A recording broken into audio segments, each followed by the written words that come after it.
మరో breaking news చూస్తున్నాం. తొక్కిసలాట ఘటనపై టీవీకే పార్టీలో చర్చ జరిగింది. తొక్కిసలాట ఘటనకు కారణం స్టాలిన్ ప్రభుత్వమే అంటూ టీవీకే పార్టీ నేతలు మండిపడుతున్నారు. తాము అడిగిన ప్రాంతంలో కాకుండా చిన్నపాటి రోడ్డులో సభ ఏర్పాటు చేసుకోవాలని ప్రభుత్వం చెప్పడంతో ఈ పరిస్థితి ఏర్పడిందన్నారు.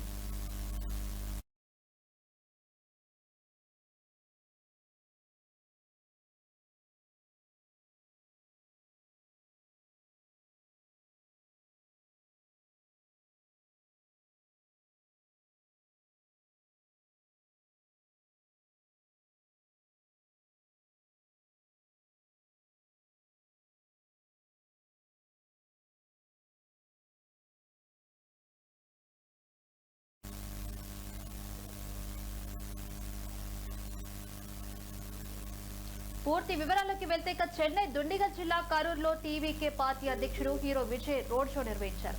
దీంతో హీరో విజయ్ ను చూసేందుకు భారీగా జనాలు ఎగబడ్డారు. ఈ ఘటనలో చిన్నపిల్లలతో సహా దాదాపు 39 మంది చనిపోయారు. 111 మందికి పైగా తీవ్రంగా గాయపడ్డారు. గాయపడిన వారిని స్థానిక ఆసుపత్రికి తరలించారు. అయితే తొక్కిసలాట ఘటనకు కారణం స్టాలిన్ ప్రభుత్వమే అంటూ టీవీకే పార్టీ నేతలు మండిపడుతున్నారు. తాము అడిగిన ప్రాంతంలో కాకుండా చిన్నపాటి రోడ్డులో సభ ఏర్పాటు చేసుకోవాలని ప్రభుత్వం చెప్పడంతో ఈ పరిస్థితి ఏర్పడిందన్నారు. విజయ సభ జరుగుతున్న సమయంలో కావాలనే అంబులెన్స్ జనం మధ్యలో నుంచి తీసుకుని వెళ్లేలా చేశారని పార్టీ నేతలు మండిపడుతున్నారు. అందుకే తొక్కిసలాట జరిగిందని పోలీసులతో కలిసి డీఎంకే ప్రభుత్వం విజయ్ పై కుట్ర పడిందని టీవీకే పార్టీ నేతలు ఆరోపిస్తున్నారు.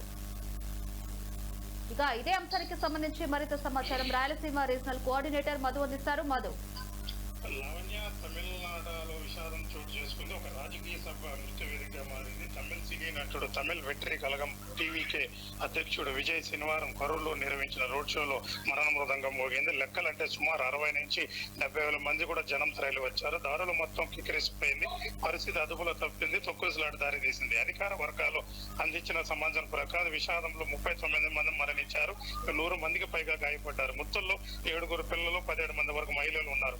మొత్తం 12 మంది పరిస్థితి విషయంగా ఉందని మృతుల సంఖ్య మరింత కూడా పెరిగే అవకాశం ఉందని కూడా తెలుస్తుంది. తమిళ నటుడు విజయ్ టీవీకే పేరుతో రాజకీయ పార్టీ ఏర్పాటు చేసిన సంగతి తెలిసిందే. వచ్చే ఏడాది జరగనున్న అసెంబ్లీ ఎన్నికల కోసం ఇప్పటి నుంచే ప్రచారం కూడా ప్రారంభించారు. గత 3 వారాలుగా ప్రతి శని ఆదివారంలో ర్యాలీగా నిర్వహిస్తున్నారు. శనివారం నామకల్ సభలు ఏర్పాటు చేశారు. అయితే ఉదయం 10 గంటలకు నామకల్ రావాల్సిన విజయ్ 3 గంటలకు కూడా ఆలస్యంగా అక్కడికి చేరుకున్నారు. సాయంత్రం 3 గంటలకు కరూరులోని వేలుపురం వద్దకు విజయ్ వస్తారని నిర్వాహకులు కూడా ప్రకటించారు. కానీ ఉదయం 11 గంటల నుంచి కూడా కరూరు వీధులు జనంతో కిక్కిరిసిపోయి తమ అభిమాన నాయకుడు చూసేందుకు యువకులతో పాటు పిల్లలు, మహిళలు కూడా భారీగా తరలి వచ్చారు. ఎండ మండతన లెక్క చేయకుండా గంటలు వేచి చూశారు. చివరికి 4 గంటలు ఆలస్యంగా రాత్రి 7 గంటల తర్వాత విజయ్ అక్కడికి చేరుకున్నారు.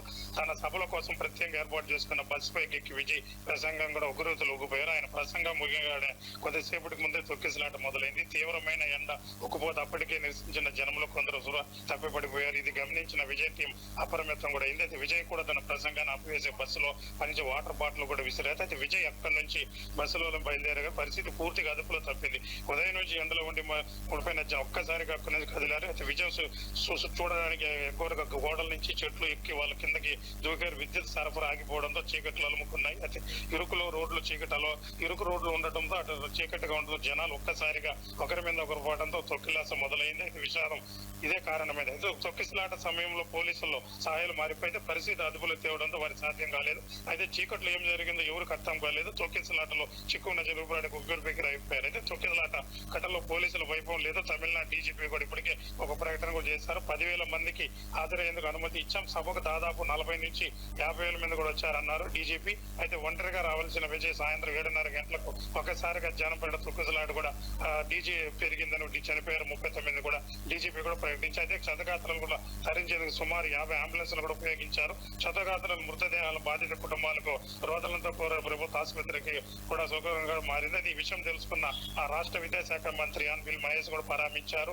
అయితే వారి పరిస్థితులు అడిగి కూడా తెలుసుకున్నారు. అయితే ఈ విషయంపై ముఖ్యమంత్రి స్టాలిన్ కూడా సచివాలయం ఉన్నత స్థాయిలో కూడా సమీక్షించారు. మృతుల కుటుంబాలకు కూడా 10 లక్షల పరిహారం కూడా ప్రకటించారు. క్షతగాత్రులకు 1,00,000 చొప్పున అందిస్తామని కూడా ప్రకటించారు. అలాగే ఈ ఘటనపై హైకోర్టులో రిటైర్ న్యాయమూర్తి జస్టిస్ అరుణ్ సంఘీ నేతృత్వంలో న్యాయ విచారణ కూడా ఆదేశించారు. అయితే ఈ రోజు ఉదయం కరూరుకు వెళ్లాల్సి బాగినప్పటికీ శనివారం రాత్రికి ప్రత్యేక విమానంలో అక్కడికి చేరుకున్నారు విషాద స్టాలిన్. అయితే ముఖ్యమంత్రి కుమారుడు కూడా మంత్రి ఉదయం నుంచి స్టాలిన్ కూడా దుబాయ్ పర్యటన రద్దు చేసుకుని విమానాశ్రయం నేరుగా అక్కడికి చేరుకున్నారు. మొత్తం మీద చూసుకుంటే తమిళనాడులో విషాదం కూడా జరిగింది. దీనిపైన విచారణ కూడా జరిపించి ఎవరైనా సరే తగిన తీసుకుంటామని కూడా ఇప్పటికే ముఖ్యమంత్రి స్టాలిన్ కూడా ప్రకటన కూడా చేశారు. Lavanya. Right, thank you Madhu.